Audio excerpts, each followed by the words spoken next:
Yo, what is good, YouTube? Welcome back to another JC2K video. In today's video, I'm going to be ranking the best top 10 Sapphires in NBA 2K24 MyTEAM. Before we hop into the video, if you haven't already, make sure you hit that subscribe button. Help me push towards the 14,000 subscriber mark on the channel. I upload every single day. Would really appreciate it if y'all do subscribe. Tons and tons of MyTEAM content coming. We're less than 300 subscribers away from 14K. The goal was to hit that by the end of the month, but I think we could hit it within the next week or two. With the way that y'all have been subscribing and showing love, I really appreciate all the support. Trying to finish season 1 strong. I know views and all that stuff and interest in the game is a little bit down over the next few days, so I appreciate everybody who has been rocking with me and showing support, showing love, and watching all the videos, and excited to keep it going throughout the rest of the year. But without further ado, let's hop right into it. We're going to start off at number 10, which is actually where I'm going to put Arvydas Sabonis. As much as I really was hoping this card was going to be awesome, and he isn't bad, I don't think he's incredible. I just think despite being 7'3" and a semi-capable three-point shooter, 25 speed, excel, perimeter, and lateral quickness just does not get the job done, as well as a 25 vertical. He's not an elite rebounder, honestly, despite being 7'3", because of how low that vertical is. I guess he's an okay defensive rebounder, and he is huge, which does help him out in terms of interior defense for sure, with a decent interior rating, even without badges like Anchor. Decent dunker, can hit an open three, but he's just so slow, it really limits his potential at the center position, despite how big he is. He's basically just a better diamond, or better emerald KP. Duncan Robinson is 6'7" with a 6'7" wingspan, 89 speed, 3-ball, 80 driving dunk. Doesn't do much else, but he's a big shooting guard with a great release, shoots the ball at an absolutely elite level, and can dunk the ball pretty well. Defensively, he's bad. He's basically just the Sapphire version of Kyle Korver. Not quite as good as Korver, but at the Sapphire tier, there are less good cards in general. So Duncan Robinson is actually a pretty decent Sapphire option. Marcus Camby specifically, I think is probably the best budget center in the game, which isn't saying much considering I only have him at number 8 at the Sapphire tier. But 6'11", 7'2" wingspan, he's got decent speed, can technically hit a wide open three, although his release is pretty ugly, so shooting consistently with him is going to be a challenge. But great interior defender, 85 standing dunk, at least gives you the idea of a threat of a three, which is nice. There's a gravity there, but he's athletic, he defends really well, he's a good interior on both ends of the court, has good size, decent speed, and the fact that he is at least a tiny bit of a threat as a shooter gives him an advantage over guys like Theo Ratliff or Daryl Dawkins or Clint Capella, etc. So definitely would take him over those guys and put him number 8 at the Sapphire tier. Number 7 is actually the Sapphire Tom Chambers. I'm used to Tom Chambers cards kind of sucking, and honestly this card isn't incredible either. It's not like he's super fast or anything like that, but he does give you a nice combination of size and athletic ability, especially at small forward. Like a lot of standing dunks out of this card. 6'10" with a 7'1" wingspan. I know he's slow, but at small forward the dunking is really useful. If you want to use him as a screener, he could be a huge mismatch. And at power forward he's not bad either. He can shoot wide open, his release is okay, he's got not horrible speed, it's not good, but it's not awful, and he can dunk the ball pretty well. Not a great defender, but kind of like a Jabari Smith in a way at power forward, at least speed wise. He's super athletic. I don't think he's that bad of a card at all.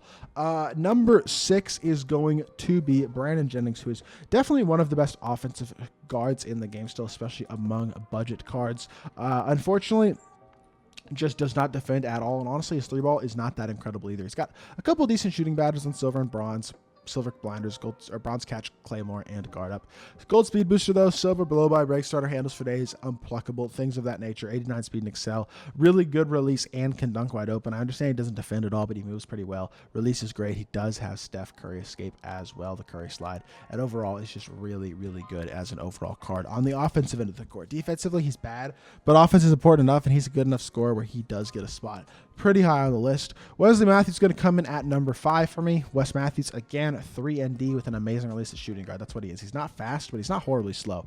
But he's a really good perimeter defender with some decent defensive badges. Good shooting badges, 81 3-ball, and an absolutely incredible release. Wes Matthews' release on quick is absolutely cash money. He's one of my favorite Sapphire cards that I have used this year.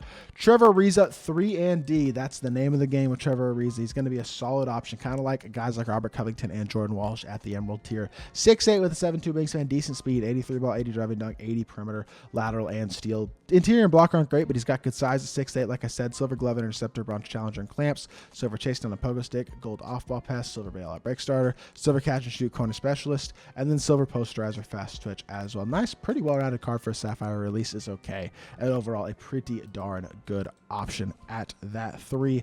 At the number 3 spot on this list is going to be Marcus Smart, who is only 6'4" at the shooting guard position, but still a top tier Sapphire option in my team, in my opinion. 6'5", 6'4", 68 wingspan. Pretty okay speed, not incredible speed. His ball handle isn't incredible as well, but he does have trade dribble style, which is one of the best dribble styles in the game, and absolutely money release, and elite level defender as well at the shooting guard position. He's like a lockdown defender with a really good release and very capable movement. And overall, I like Marcus Smart as a card a whole heck of a lot. Eddie Jones is going to come in at number 2 for me. One of the more do-it-all Sapphire cards in my team. Can dunk, shoot, and create as well as defend pretty well at a very high level in all of those areas. He's got decent speed, good shooter, good dunker, not a bad defender either.